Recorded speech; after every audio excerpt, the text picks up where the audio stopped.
Ya baiklah pemirsa, kembali lagi di Selamat Pagi Bengkulu edisi 23 Februari 2021 dengan tema kita di hari ini.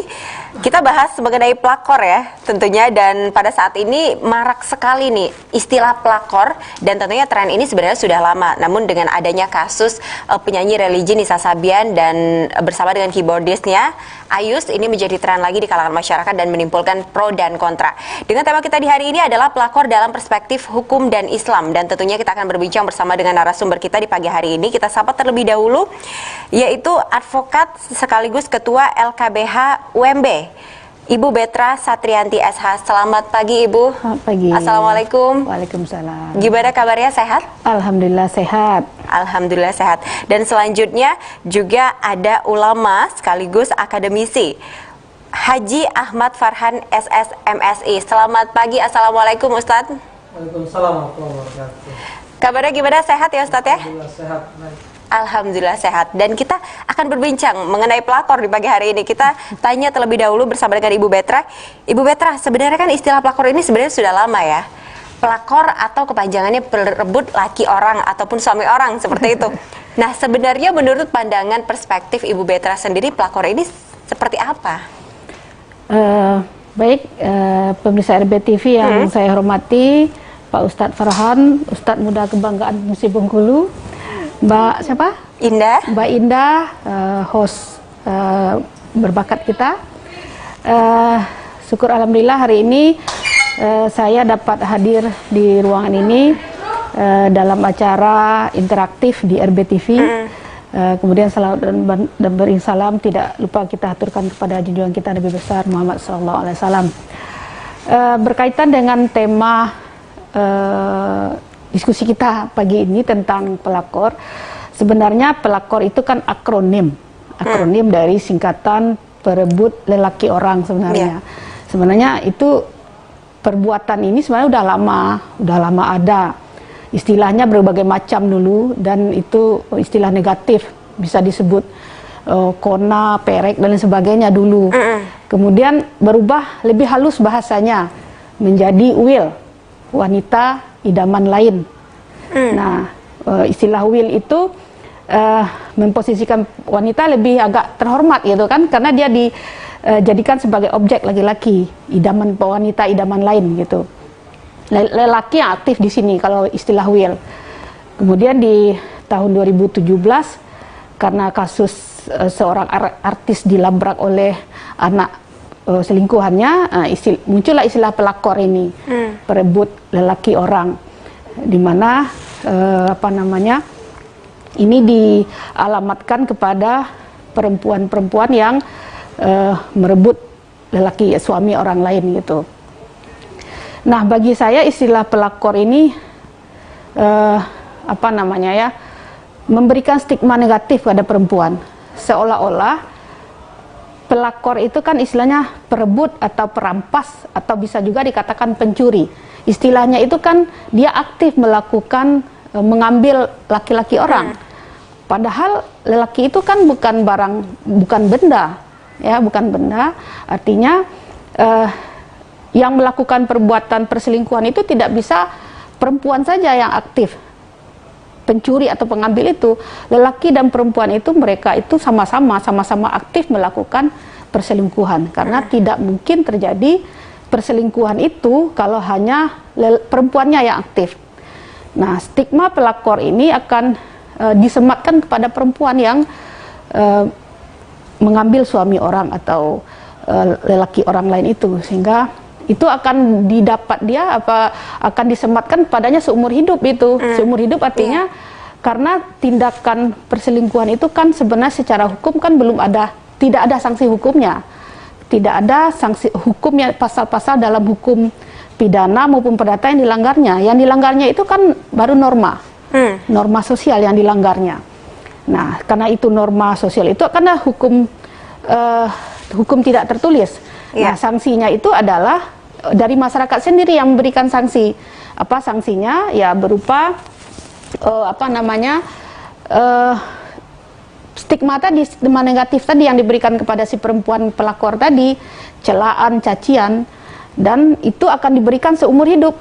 seperti contoh kasus yang dilakukan oleh Mulan Jamila itu, sampai sekarang stigma pelakor masih melekat pada dirinya, walaupun dia sudah menikah resmi dengan Ahmad Dhani gitu kan, tapi lelakinya kan tidak, dianggap biasa saja. Laki-laki melakukan itu biasa saja, tapi yang stigma negatif itu pasti dialamatkan kepada perempuan. Nah itu menurut pandang saya, kalau pelakor itu secara hukum tidak ada sanksinya, sanksi sosial saja yang ada. Iya, berarti kalau misalnya menurut penjelasan dari Ibu Betra tadi mengatakan bahwa adanya ketidakadilan gender seperti itu? Betul, karena masyarakat kita, saya maaf nih, media terlampau membesar-besarkan. Membesar-besarkan maksudnya yang disorot oleh media itu hanya perempuannya. Yang sering berulang-ulang diberitakan itu perempuannya, lelakinya kan tidak. Lelakinya dianggap dianggap hal biasa saja melakukan itu, sementara perempuannya itu hal yang negatif ya dilakukan. Kalau itu menurut saya. Baik, dan sebenarnya juga adanya perselingkuhan ini adalah kesalahan antara kedua pihak ya. Laki-laki patut disalahkan dan perempuannya juga disalahkan, seperti itu. Sama, balance seperti itu. Balance, harus laki-laki, tidak mungkin istilah kita, tidak mungkin bertepuk sebelah tangan. Iya, benar.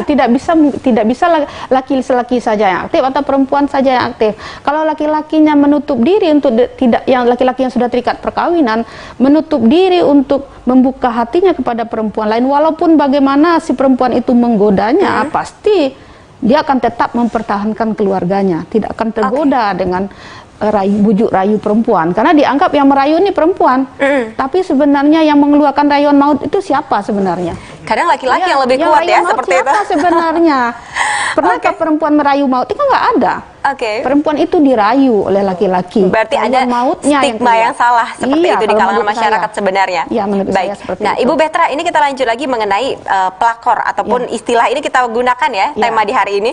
Nah, apakah sebenarnya secara hukum pelakor ataupun mungkin wanita yang selingkuhannya ini dilindungi secara hukum, mungkin apabila dia tidak mengalami, maksudnya dalam artian dia merasa tidak adil, apakah itu diatur dalam hukum?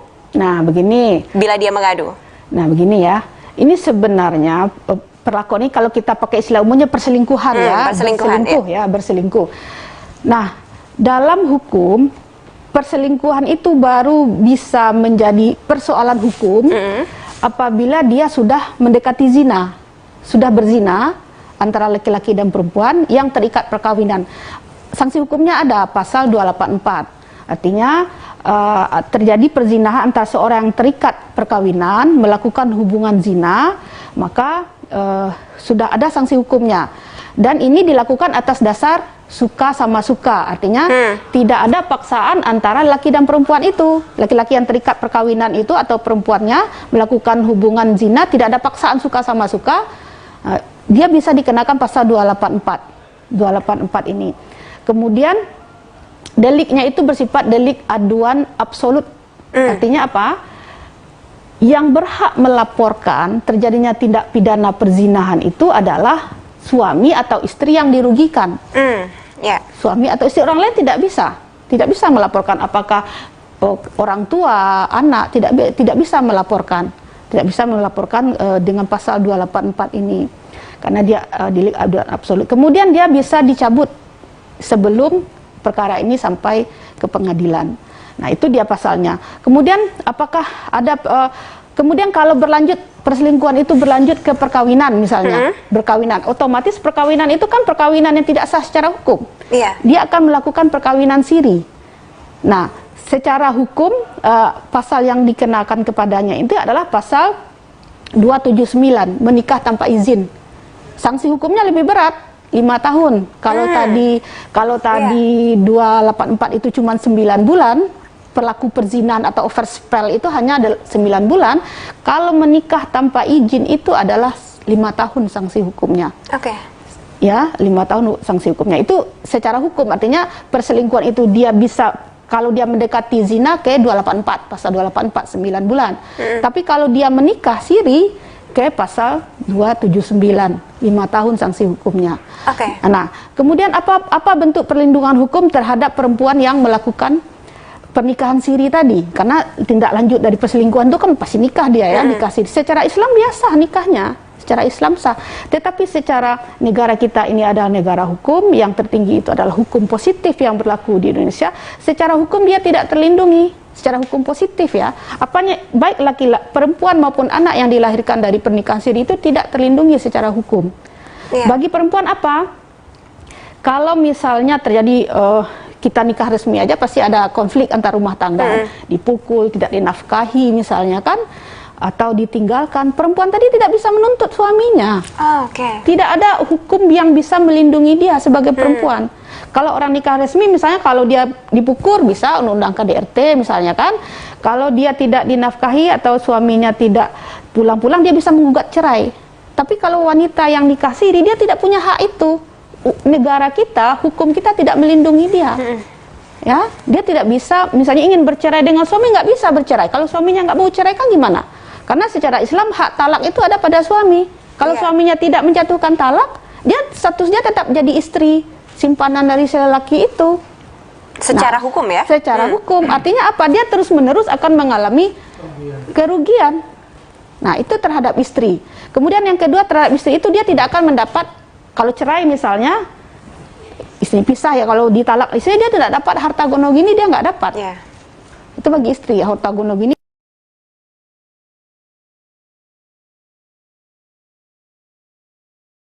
Dia nggak dapat. Kedua bagi anak. Yang kedua, anak yang dilahirkan dari pernikahan siri itu, si anak tadi dia tidak akan bernasab kepada bapaknya, ibunya saja. Artinya dalam akta kelahiran dia hanya binnya tuh bin ibunya, bukan bin bapaknya. Secara psikologis pasti berdampak terhadap si anak. Karena apa? Anak tadi misalnya dia lihat akta kelahiran, kok bin saya ibu saya, bapak saya mana? Tapi itu kan akan berdampak psikologi terhadap anaknya. Ya, kemudian yang selanjutnya adalah anak tadi tidak akan mendapat hak waris dari bapaknya. Karena dia tidak dinaskan kepada bapaknya kalau nikah siri itu. Meskipun sudah ada putusan Mahkamah Konstitusi tentang hak anak yang hasil nikah siri itu bisa mendapat waris dari si bapak, tetapi kan ini prosesnya agak panjang karena harus buktikan dulu secara ilmiah kalau dia betul-betul anak dari si bapak tadi. Baik, itu secara perspektif dari hukum nih. Saya akan tanyakan ke Ustadz Farhan, tapi sebelumnya pengen tanya juga nih, Ustadz Farhan menilai pelakor ini seperti apa sih sebenarnya? Ya. Terima kasih. Assalamualaikum warahmatullahi wabarakatuh. Waalaikumsalam. Alhamdulillah, wassalatu wassalamu ala Mustafa. Pemirsa BTV di rumah, Petra dan Indah yang mulia. Jadi sebenarnya istilah ini saya sudah dijelaskan oleh advokat kita, LKBH UMB. Saya cenderung kepada melihat bahwa ini memang satu perbuatan sebenarnya yang secara norma itu bertentangan, secara nas agama juga bertentangan, andaikan dilakukan bagi mereka yang sudah punya pasangan sah. Jadi tadi disebutkan bahwa istilah perselingkuhan ini kalau saya memahaminya lebih tepat kepada mereka yang sudah punya pasangan. Ya, misal dalam kasus A dengan B suami istri, C dengan D suami istri. Lalu si A sebagai suami ada affair dengan si D selaku istri dari yang lain. Nah, ketika terjadi perbuatan, terjadi hal-hal yang mendekati, ya, makanya bahasa preventif agama itu kan la taqrabuz zina, jangan mendekati. Nah, perbuatan zina itu bukan serta-merta dipahami zina yang terjadinya kontak itu, tapi pendekatan, proses dalam rangka sampai ke jalan itu pun mesti dihindari. Apalagi bagi orang yang sudah menikah. Nah, perselingkuhan tadi betul secara hukum positif. Nanti biar dia bisa dijadikan aduan, diberikan konsekuensi hukum ketika sudah sampai pada perbuatan zina. Ya, kalau hanya sebatas itu, berarti inilah masuk kategori mendekati yang mesti dihindari. Mendekati saja nggak boleh, apalagi sampai melakukan. Nah, disinilah yang penting bagaimana Rasulullah SAW pun sudah memberikan isyarat kepada kita. Islam juga memberikan pesan agar bagaimana pernikahan itu, ya, salah satu yang menjadi kunci agar kita terbebas dari hal-hal itu adalah bagaimana pertimbangan agama. Sekalipun kadang pertimbangan agama pun yang sudah menjadi prioritas dalam menikah pun tidak akan lepas dari konflik, tidak akan lepas dari masalah. Hanya saja akan berbeda dalam mensikapinya, bagaimana kemudian menjalani persoalan itu. Nah, oleh karena saya sepakat ketika terjadi perselingkuhan, meskipun saya laki-laki, ya juga tidak boleh kita terlalu dominan mengatakan seolah-olah perempuan saja. Tidak mungkin terjadi ketika satu pihak. Ada dua pihak yang bermain di situ, antara yang menggoda dan digoda, antara yang merayu dan dirayu. Lah, kalaupun satu pihak saja dengan segala agresivitasnya, tapi pihak kedua tetap tidak melayani, selesai juga, nggak akan berlanjut. Tapi pasti ada ya masing-masing pihak. Nah, oleh karenanya Islam pun sudah mengisyaratkan, apa agama kita sudah mengatur bagaimana misalkan agar membatasi pergaulan, dalam arti ada hal-hal yang memang kira-kira secara norma agama, norma sosial itu memang tak patut dan tak layak, berarti sudah menjadi hal yang mesti dihindari, disikapi. Apalagi seorang laki-laki yang kapasitas sudah menikah. Ya, laki-laki sudah menikah, sudah punya istri, sudah punya anak, lalu berinteraksi dengan lawan jenis yang notabene belum menikah. Meskipun kalau dia mau menikahi, ya sah-sah saja, ya. Kalau seorang laki-laki mau menikahi perempuan lain, tapi kan ada etika, bagaimana kemudian Islam juga tak memperhatikan ketika ada kebolehan untuk melakukan itu, kan tetap harus dikomunikasikan ke istri agar bagaimana menjaga perasaan. Kenapa pernikahan itu dijadikan syariat? Ketika Allah mengatakan Ar-Rum 21 itu kan litaskunu ilaiha. Jadi ketika Allah menjadikan laki-laki dan wanita, wa min ayati an khalaqalakum min anfusikum azwaja litaskunu ilaiha. Jadi ketika ada pernikahan, harapannya masing-masing dari kita suami istri itu agar taskunu ilaiha. Jadi laki-laki lempeng, adem, ayem, ya sudah, bagaimana menikmati, merasakan kenyamanan bersama, ya. Tidak usah lagi terlalu memikirkan apa yang lain-lain. Bagaimana ini yang mesti dibuat nyaman sama-sama. Makanya wajal bainakum mawaddatan warahmah, ya, agar kemudian sama-sama diperjuangkan itu kecintaan, ya. Ya, sakinah itu kan tadi biar mantep itu, ya. Litaskunu itu kan sakinah yang kita pahami selama ini. Nah, makanya tentu hal-hal seperti ini kan menjadi pelajaran semua, bukan hanya kasus ini. Artinya bagaimana dari awal kita perlu menyampaikan pentingnya memperhatikan nilai-nilai agama, nilai-nilai sosial. Nah, bagaimana etika yang terjadi, yang berlaku, lalu pernikahan itu harus bagaimana, setelah menikah harus seperti apa, bagaimana perlu bangun ketahanan keluarga. Dan hal-hal seperti itu menjadi hal yang niscaya dalam kehidupan hari ini, karena tidak bisa dipungkiri bahwa hal-hal seperti ini sangat dekat dengan kehidupan kita. Semua kita pun mungkin punya potensi yang sama, tinggal komitmen saja. Maka saya sampaikan ketika seorang menikah itu, ya, ketika seorang telah melakukan akad itu kan janji. Janji itu bukan hanya kepada pasangan, bukan hanya kepada orang tua, tapi berjanji pada Allah Subhanahu wa taala. Terlebih orang yang datang menyaksikan pernikahan kita, yang kita undang untuk memberikan restu kepada kita. Nah, janji itu yang kemudian menjadi komitmen bersama. Ya, komitmen bersama yang perlu perjuangkan. Maka harus diterima semua apa yang menjadi kelebihan, kekurangan pasangan. Ya. Jangan sampai kemudian ini dianggap hal ya memang dimungkinkan ke depan, ada kebolehan ke depan, tapi kalau orang sudah komitmen dengan ini, ya saya pikir itu menjadi salah satu kekuatan, ya, kekuatan yang akan menjadi pembeda di saat kita ada masalah dalam rumah tangga. Jadi betul bahwa ketika ada hal seperti ini kita juga harus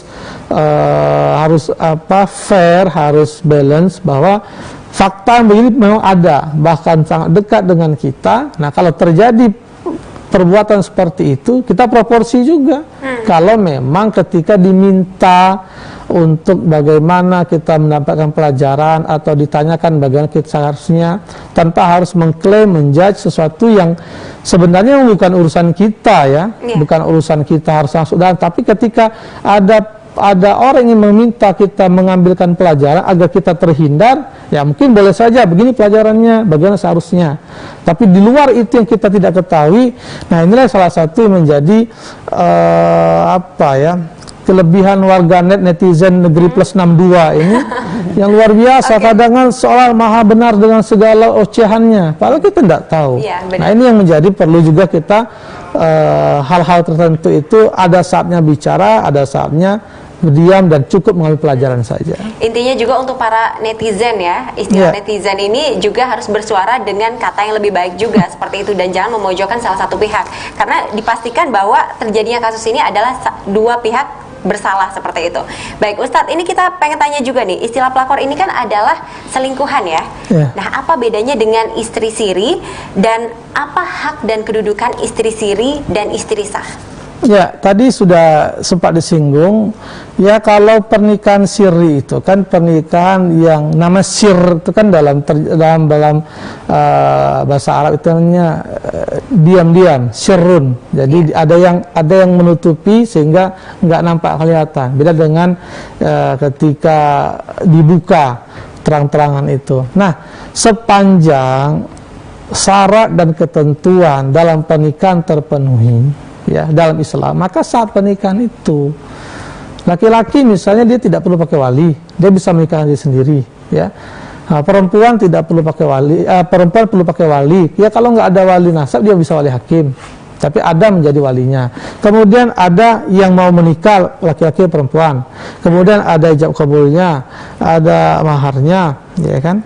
Nah, ketika pernikahan secara rukun dalam syarat dalam aturan fikih munakahat itu terpenuhi, maka dia sah menjadi istri secara hukum Islam. Hanya saja karena kita ini berada di satu negara yang juga punya regulasi positif hukum yang mengatur itu, karena pernikahan siri itu berdampak kepada hal-hal administratif tadi dan hak-hak perlindungan tadi.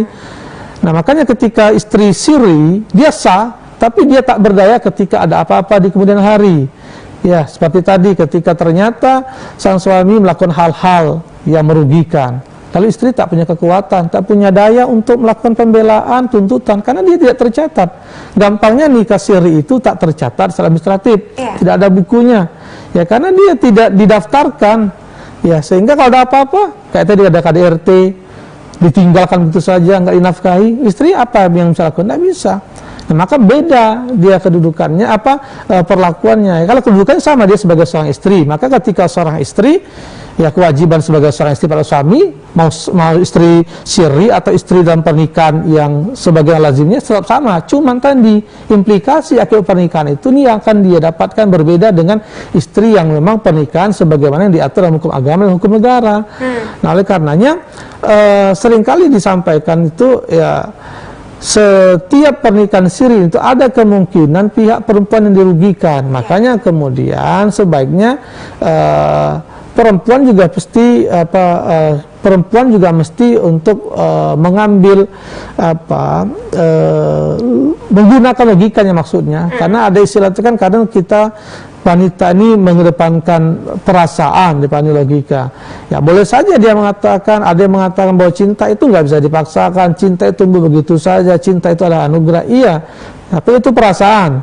Tapi kan logika juga perlu digunakan agar jangan sampai ketika nanti menikah menjadi istri siri, lalu nanti implikasinya termasuk nanti ketika apalagi yang tadi diceritakan ketika perzinahan, lalu agar kemudian agar dilegalkan dan tanda petik, lalu dia menikah, tetap saja anak itu terlahir dari proses perzinahan, dia nggak dapat nasab, dia nggak dapat harta waris dan seterusnya. Tetap saja yang dirugikan anak dan istrinya. Nah, itu yang ketika terjadi pernikahan siri, ujung dari perselingkuhan yang maaf juga sampai kepada perzinahan. Nauzubillah. Makanya lagi-lagi bahasa preventifnya Al-Quran itu sangat luar biasa. Allah mengatakan wala taqrabu. Keting gitu-gitulah kalau memang ini ya, ada jalan yang baik, ada jalan yang remang-remang, apalagi yang haram. Yang remang-remang saja mesti ditinggalkan, apalagi yang haram, yang buruk ya. Yang buruk. Ya Ustadz, ini kita bahas mengenai perselingkuhan seperti itu. Nah, dalam hukum Islam perselingkuhan ini ancamannya seperti apa dalam Al-Quran juga? Ya, tetap saya ingin katakan, kalau misalkan yang melakukan itu adalah pasangan sah, mereka sudah menikah, ya tentu kan secara nas umumnya in ahsantum li anfusikum wa in asatum falaha. Setiap kebaikan itu akan berdampak kebaikan. Kalau kerusakan juga akan kembali. Jadi betul, Kalau Nabi mengatakan la yu'minu ahadukum hatta yuhibba li akhihi ma yuhibbu li nafsihi. Kalau kita itu pengen sempurna iman kita, atau mungkin kita tidak akan dikatakan orang yang beriman bahkan ketika kita tidak memberikan kecintaan kepada saudara kita sebagai kita sendiri. Dalam arti, kalaupun kita sesungguhnya menyakiti orang lain pun, disakiti pun tak suka, disakiti pun akan enggak rela, apalagi sama memperlakukan, sama menyakiti orang lain. Ya tentu ketika merusak, ya apalagi ketika ini sudah pernikahan sah, lalu dia sudah punya anak, kan ini punya implikasi yang banyak ini, dua keluarga besar, ya. Dua keluarga besar ini bisa saja nanti menimbulkan sakit hati anak, atau anak tidak terima, keluarga tidak terima. Nah, bisa saja melahirkan kezaliman berikutnya. Ya karena apa? Jalan ditempuh itu sudah salah, dari awal sudah salah. Kenapa? Ya karena kita sudah menikah, masing-masing sudah punya pasangan sah. Lalu kenapa kemudian menempuh jalan yang lain? Ya, kalau bahasa netizen ini kan, netizen itu luar biasa yang menghadang itu kita ini. Ada segala istilah-istilah semua terdapat ilmunya. Mencintai suami orang itu boleh, mencintai istri orang itu boleh, yang nggak boleh itu mengambilnya katanya. Jadi tetap saja mencoba untuk Mengambil semua. Saya kadang bilang, makanya saya bilang kalau saya pribadi hal-hal begini sekedar tahu saja, tidak mau merespon karena bukan saya. Tapi ketika diminta untuk pelajaran agar disampaikan kepada masyarakat, kepada kita semua, ya dia begini pelajarannya. Oleh karenanya kita tentu juga menyadari zuyyina linnasi hubbus syahawati minan nisa. Memang ada potensi Allah itu memberikan kecenderungan pandangan terhadap indah-indah laki-laki pada wanita, pada harta. Tapi sekedar saja, just to know saja, karena wah itu emang indah, wah itu bagus, wah itu begini, cakep. Ya kan itu manusiawi, tapi tidak kemudian untuk dilanjutkan. Ya, bagaimana kemudian itu di stop, bagaimana kemudian itu dihindarkan. Terlihat beda dengan melihat. Ya, karena kita berinteraksi secara sosial akan bertemu dengan orang, tapi kan sudah ada rambu. Saya kan sudah punya istri, sudah punya anak. Oh, saya kan sudah punya suami, sudah punya anak juga. Ada dua keluarga besar yang telah dihimpun selama ini. Kalau nanti begini kan akan begini. Nah, itulah yang kemudian logika harus bermain. Jangan sampai kemudian istilah-istilah lagu yang dibuat itu kan cinta tidak ada logika, atau wanita itu pengen dia mengerti, sentuh tepat di hatinya, bahasa-bahasa begitu. Kemudian inilah yang membuat akhirnya terjadi. Ya, harus tetap ada rambu-rambu, ada norma, ada etika, ada syariat yang sudah mengatur itu semua. Baik. Dan tentunya masih banyak yang ingin saya tanyakan mengenai tema kita di hari ini, tapi kita break sebentar ya Ibu Betra dan Pak Ustadz. Nanti kita akan kembali lagi, namun setelah jeda pariwara berikut, tetap bersama kami.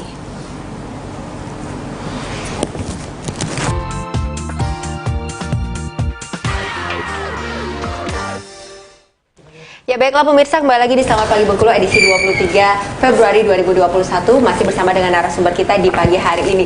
Dan kita lanjut lagi Ibu Betra ya, Ibu Betra dan Pak Ustadz Farhan, mengenai istilah pelakor sebenarnya. Nah, Bu Betra, kita membahas mengenai pelakor ini kan cenderung wanita disalahkan ya.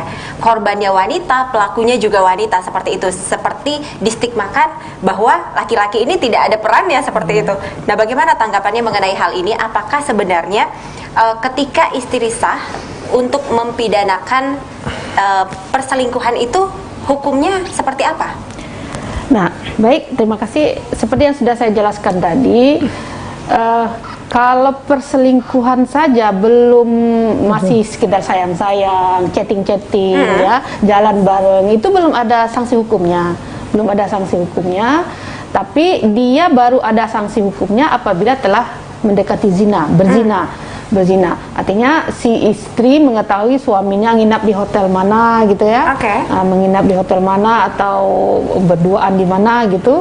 Nah, itu baru ada sanksi hukumnya. Dan perzinaan itu dalam Islam pun sulit untuk membuktikannya. Karena apa? Dalam Islam pun harus ada 4 orang saksi ya Ustaz ya. 4 orang saksi harus menyaksikan itu.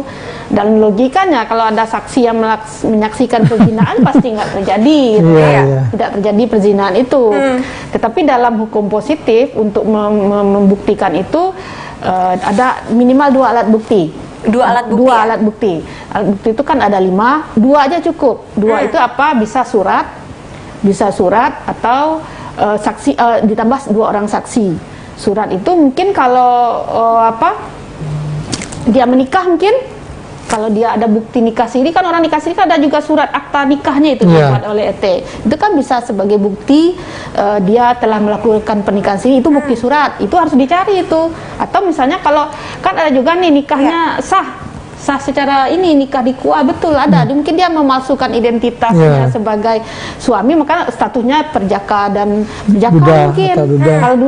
Kalau duda agak sulit. Oh iya, karena kalau ada duda ini. dia akan ditanya, kalau duda mana betul cerai. akta cerainya cerai. mana? Agak sulit kalau duda, karena harus nanti akan diminta akta cerai. Biasanya Perjaka. kalau nikah itu dia ngaku perjaka.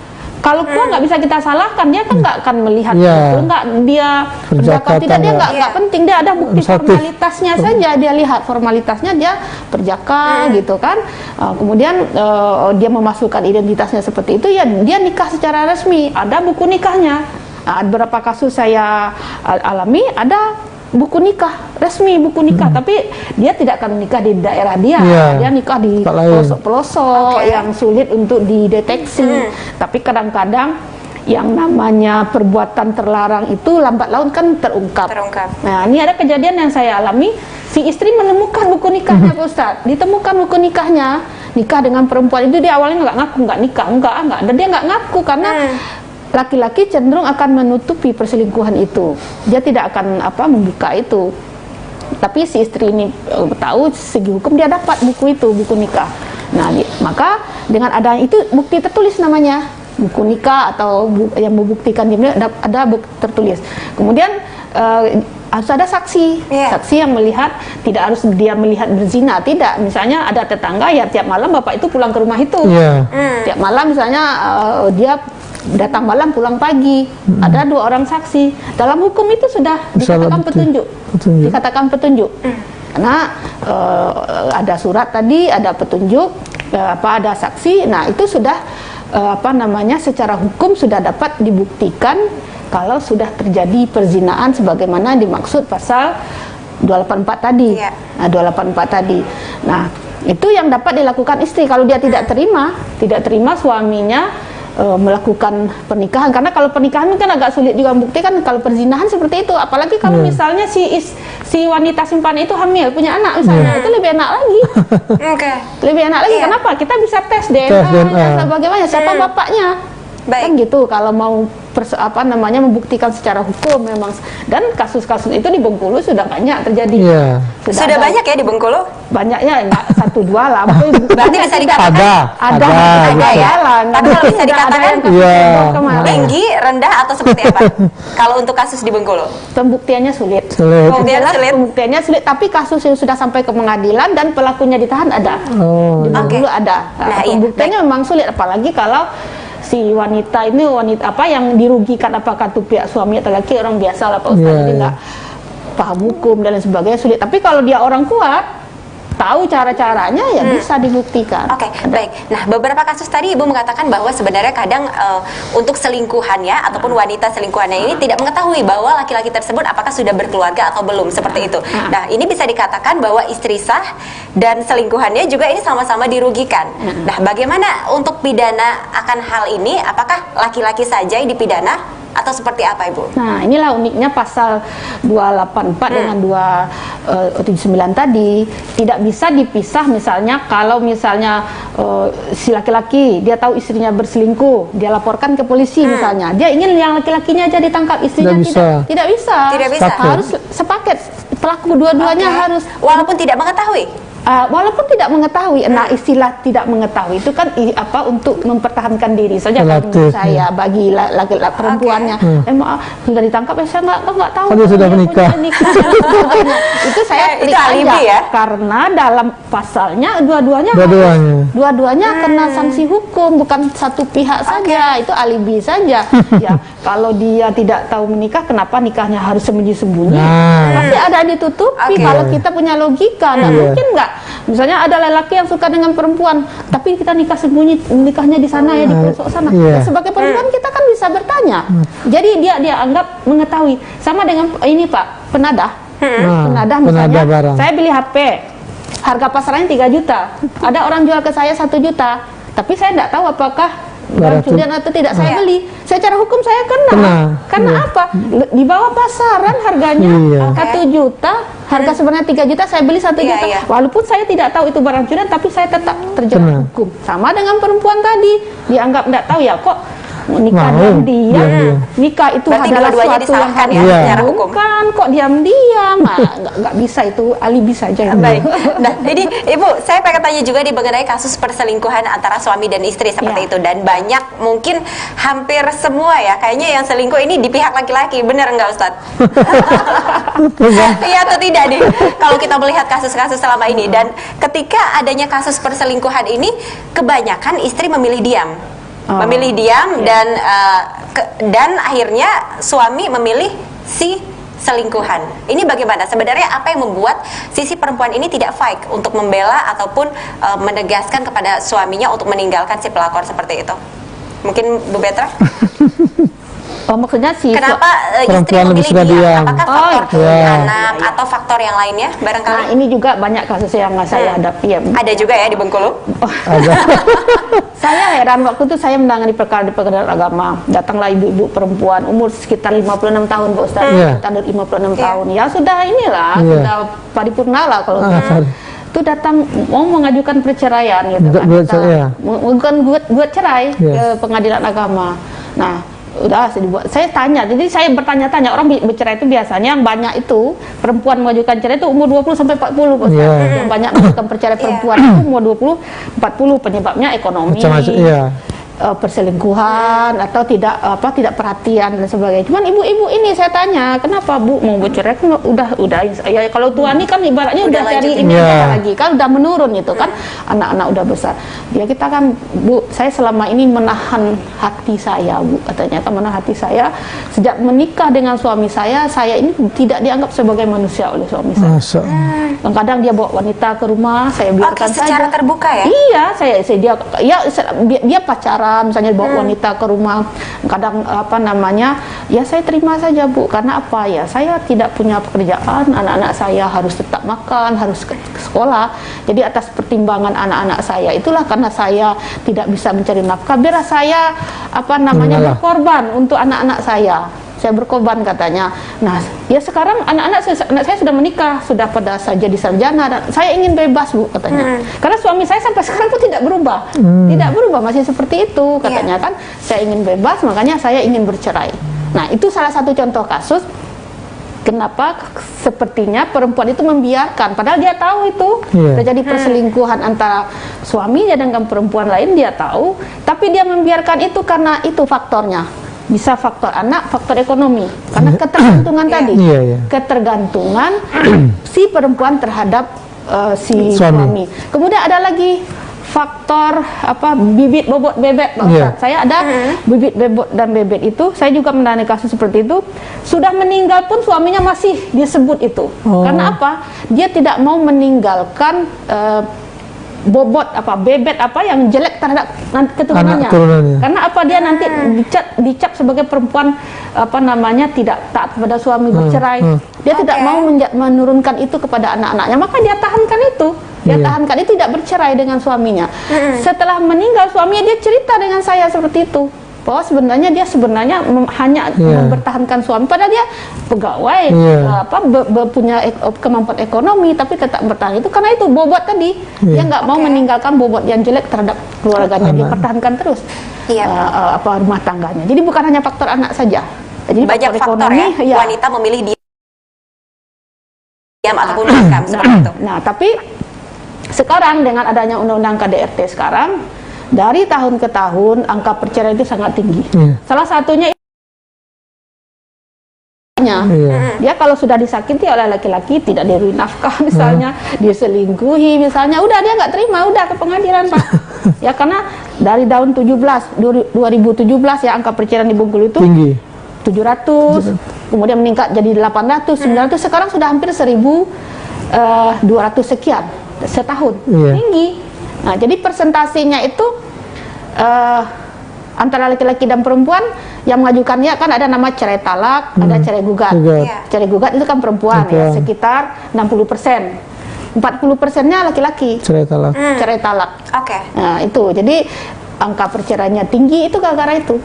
Gara-gara ya mereka sudah kadang-kadang ya udah tahu posisi masing-masing, dan kemudian ada juga karena memang ingin berganti pasangan, Pak Ustadz. Oke. Karena memang sudah Iya. ketemu yang lain, yang ini enggak, ya udah dia ini, Iya. nah, ini dia gugat cerai, ada itu. Benar. Udah ada lain yang nunggu itu kan, nah dia gugat yang ini cerai. Oke. Nah, gitu. sebenarnya sebaiknya untuk mempertahankan keadilan ataupun mempertahankan hak seorang wanita itu sebenarnya apa yang harus dilakukan? Ya makanya kalau untuk mempertahankan keadilan itu ya menikah ya secara hukum, secara aturan hukum. Artinya apa? Menikah secara sah, secara sah antara laki-laki dan perempuan. Karena yang dirugikan itu kalau mempertahankan keadilan itu kalau dia menikah secara sah, jika terjadi ketidakadilan dalam rumah tangga dia bisa menuntut. Karena hukum kita melindungi, apakah itu undang-undang kekerasan dalam rumah tangga KDRT atau undang-undang perkawinan, melindungi dia, hak-haknya terlindungi. Tapi kalau dia menikah secara siri itu tidak akan dilindungi. Ketidakadilan pasti akan dia dapat dan tidak dilindungi oleh hukum. Baik. Gitu. Nah. Saya beralih ke Ustadz Farhan. Ustadz Farhan ini Ya. tadi kalau misalnya kita dengar cerita dari Ibu Betra bahwa yang menjadi korban ini biasanya perempuan dan yang menjadi pelaku juga perempuan seperti itu. Iya. Dan kalau kita melihat beberapa kasus yang selingkuh itu kebanyakan laki-laki. Gimana Ustadz menanggapi hal ini? Iya, jadi pertama secara asas saya sampaikan tadi bahwa yang disebutkan dalam Quran itu kan hubbus syahwati minan nisa, berarti kan yang punya kecenderungan diberikan pandangan indah terhadap seorang perempuan itu laki-laki. Maka memang laki-laki itu ketika melihat sesuatu yang elok, yang cantik, yang indah, ada saja bisa kecenderungan atau kesan terhadap sesuatu yang indah itu. Bukan hanya fisik perempuan, tapi yang disebutkan yang lain tadi, ada emas, hewan disebutkan di situ. Kalau dalam konteks hari mungkin kepada alat transportasi, jadi suka mobil, suka motor, itu memang laki-laki. Nah, terkait dengan kasus perselingkuhan, ya kalaulah memang laki-laki melakukan itu, ya tetap saja tadi pada prinsipnya ketika perempuan itu tidak memberikan ruang, tidak memberikan tempat, tidak memberikan sinyal, tidak memberikan tanda, ya sehebat apapun, ya tetap tidak akan mendapatkan apa-apa ketika wanita juga tidak memberikan respon, ya. Nah, kalaulah kemudian laki-laki mengupayakan untuk mendapatkan, perempuan itu merasa mendapat kenyamanan, merasa mendapat perhatian, lalu membuka jalan, berarti kan kemudian ada kolaborasi keduanya, akhirnya terjadi perselingkuhan itu. Ya, karena memang ketika laki-laki dengan segala upaya untuk mendapatkan, lalu kemudian perempuan membuka ruang, tidak bisa dipungkiri itu akan terjadi. Tapi kalau sudah ditutup dari awal, tidak, dia akan berpikir itu laki-laki berarti memang bukan, atau dia tidak akan sampai ke situ. Nah, oleh karenanya hal-hal seperti ini pelajaran bagi kita betapa kita selaku laki-laki yang sudah menikah atau perempuan sudah menikah atau belum menikah, tentu kan juga sudah mengetahui ketika ada ini seorang semua mendekati kita, sementara posisinya kita sudah tahu.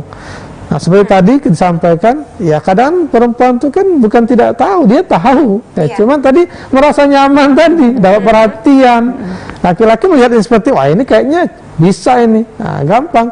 Akhirnya terjadilah perbuatan itu. Artinya memang dua pihak ini yang juga harusnya jadi pelajaran bagi kita, siapapun kita, betapa jalan seperti ini sudah salah. Apapun itu sudah salah, makanya jangan dekati, jangan diupayakan untuk ke situ. Sekedar tahu, oh itu mobil itu bagus ya, oh itu rumah itu cakep, ya sudah, just to know saja.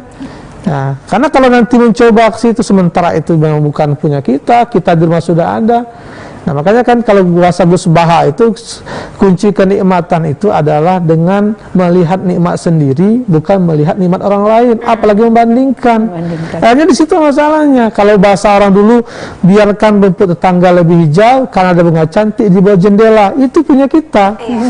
Nah, jadi ini sebenarnya kan hal-hal yang begini sebenarnya juga bisa menjadi filter, bisa menjadi benteng terhadap kemungkinan-kemungkinan di luaran yang tadi memang ada potensi, ada kesempatan dan seterusnya, yang itu juga bisa kita suatu saat mendapatkannya. Tapi minimal dengan hal-hal seperti itu kan agak beda, agak terjaga lah, mudah-mudahan kan dengan yang begitu pun sudah kita juga tetap berlindung ya dari hal-hal yang terjadi ya di luaran yang itu akan dialami kita semua misalkan begitu. Baik.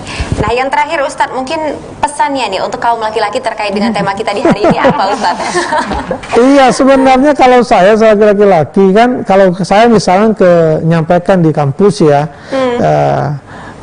apapun itu, siapapun itu Anda, kita laki-laki ini, ketika di luaran terlihat, tetaplah itu adalah luaran. Sementara di rumah, kita sudah berjuang dari awal, kita sudah tahu luar dalamnya, kita sudah tahu dari tidur ke tidurnya, dengan segala kelebihan kekurangannya. Maka, kalaupun terlihat ada yang cantik di luaran, kembalilah ke rumah, yang paling cantik, yang paling sah, yang paling soleha, yang paling baik, itu yang kita punya dengan segala kelebihan kekurangannya. Itu minimal akan menjadi filter tadi. Ya, kalau sekedar selalu membandingkan atau mencoba mencari, ya, sementara di luar sudah ada. Kalau bahasa saya nanti yang di luar itu yang diharapkan baik ternyata rusak, yang di rumah sudah baik juga rusak, akhirnya zong. Lepas semua kan. Nah, ini perlu senantiasa kita sampaikan betapa amanah yang sudah diberikan, pasangan sudah ada, dititipkan, sudah ditentukan, itu yang mesti dijaga dengan segala kelebihan kekurangannya. Karena penerimaan terhadap pasangan itu bukan yang baiknya saja, yang buruknya juga, bukan yang baiknya saja, yang dikitnya juga. Nah, kalau kasus kayak Mbak Petra bilang tadi ada yang mau berganti pasangan, ya saya sudah mendapatkan kasus itu. Karena emang sudah nggak mau lagi, sudah ada yang lain. Jadi bukan buat cerai sampai selesai. Karena kenapa? Karena sudah ada yang lain. Nah, lagi-lagi kan ya tadi, kalau hanya terus begitu, suatu saat kita akan dapat perlakuan sama gitu. Nggak ada jaminan. Tinggal dengan bersyukur apa yang kita punya, nikmati apa yang kita ada, dan berdoa agar semua baik-baik saja. Oke. Intinya juga syukuri apa yang telah dimiliki Ustaz. Ya. Oke. Bu Petra, ini selanjutnya terakhir pesannya untuk kaum perempuan apa terkait dengan tema kita di hari ini? Nah, khusus untuk para perempuan, saya mungkin sebagai sesama perempuan gitu ya, perempuan itu harus bisa mandiri, intinya mandiri, menjaga diri sendiri. Dan memang kalau nafsu itu kan sulit untuk kendalikan, tapi itu bisa sepanjang kita bisa mempertahankan itu. Karena kalau kita mengambil jalan yang salah, itu kembalikan ke kita juga nanti akhirnya. Artinya apa? Godaan untuk misalnya kan karena tidak mandiri, tidak mampu berdikari. Tadi kan dia ingin cari laki-laki yang bisa menghidupi dia. Itu sebenarnya intinya adalah perempuan itu mau berselingkuh jadi pelakor istilahnya itu kan karena dia faktor ekonomi 80%, tapi nggak semua faktor ekonomi karena ada juga kasus saya itu dia secara ekonomi mapan, tetapi dia ingin cari pasang tadi nggak ini, dia nikah juga nggak apa-apa, nggak ini, tapi dia ini, tapi yang kebanyakan itu lebih dari 80% itu adalah faktor ekonomi. Makanya kalau ya kita sebagai perempuan ya semuanya secara ekonomi janganlah menjatuhkan harga diri gitu kan. Janganlah merusak perasaan wanita lain, karena kalau kita mengambil suami yang sudah punya istri, artinya kita kan menyakiti hati seorang perempuan, dan itu nanti tidak ke kita, mungkin saat ini tidak ke kita. Kalau kasus saya ada itu laki-laki, kalau kasus saya itu saya heran perempuan itu kenapa ya alim dan lain sebagainya, tapi dia diselingkuhi oleh suaminya, Pak. Saya tanya kenapa, saya heran Bu, saya kalau agama saya ini dan lain sebagainya, karena perbuatan buruk kan akan dibalas dengan perbuatan buruk. Kemudian dia itu melihat ke belakang. Saya tinggal dengan bapak saya katanya, sekarang bapak saya sudah tua. Waktu dulu bapak saya itu kerjanya seperti itu. Ibu saya itu sering menangis karena bapaknya sering berselingkuh dengan perempuan lain. Sering berselingkuh. Ibunya diam saja karena ketidakkemampuan ekonomi ibunya diam saja. Sekarang ibunya meninggal dan bapaknya itu tinggal dengan dia, dengan si perempuan tadi. Sekarang di mata bapaknya dia lihat anaknya diselingkuhi oleh laki lain, Pak Ustaz.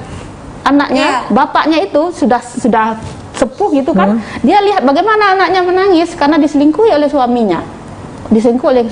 Artinya apa? Perbuatan bapaknya tadi pada anaknya. Dia tidak merasakan, tapi anaknya itu kan penyesalan seumur hidup. Di ujung usianya dia melihat bagaimana anaknya menangis. Itu yang dirasakan oleh istrinya dulu.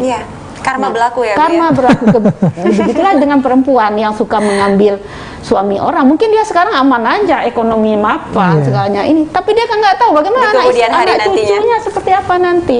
Iya. Karena ya Pak Farhan mungkin udah tahu bagaimana ya. Karma itu pasti ada. Untuk tidak dengan dia tapi anak-anak. Kan itu fakta. Karena saya melihat sendiri bagaimana tangis anak itu dan tangis bapaknya. Tangis bapaknya. Udah Nangis tua, seperti ya? itu. Orang tuanya tuh kan dia menyesal tuh. Menyesal tuh, nangis tua istilahnya ya. Nangis tua. Karena dia melakukan itu dulu. Mungkin Tuhan tidak memberikan hukuman di dunia Iya. semua orang, Pak. Iya. Mungkin ada beberapa yang diberi contoh-contoh. hukuman langsung di dunia, ya. Contoh-contoh itu ada. Baik. Nah, ya itu saya jagalah harkat martabat sebagai perempuan. Jangan jatuhkan harga diri karena faktor ekonomi. Baik. Gunakanlah potensi yang ada. Itu saja. Baik. Itu tadi pesannya untuk seluruh kaum perempuan di Bengkulu, dan tadi Ustadz sudah menyampaikan juga pesannya untuk seluruh kaum laki-laki di Bengkulu juga tentunya. Dan tema kita di pagi hari ini tadi sudah dibahas mengenai pelakor menurut perspektif hukum dan Islam ya. Sudah dijelaskan oleh Ustadz, kemudian juga sudah dijelaskan oleh Ibu Betra. Terima kasih banyak Ibu Betra, Pak Ustadz. Kita sudah mendapatkan pencerahan di pagi hari ini, dan tentunya kita harapkan juga untuk seluruh keluarga, khususnya keluarga di Bengkulu ini menjadi keluarga yang sakinah, mawadah dan warahmah ya. Amin. Dan tentunya untuk masalah rumah tangga itu pasti ada ya. Ini bumbu-bumbu cinta, asam, manis, nano-nano semuanya itu pasti ada, dan yang pastinya kita dapat menyelesaikan dengan baik tentunya. Dan saya Ida Septi Risani pamit undur diri. Wassalamualaikum warahmatullahi wabarakatuh. Sampai jumpa. Waalaikumsalam. Assalamualaikum warahmatullahi wabarakatuh.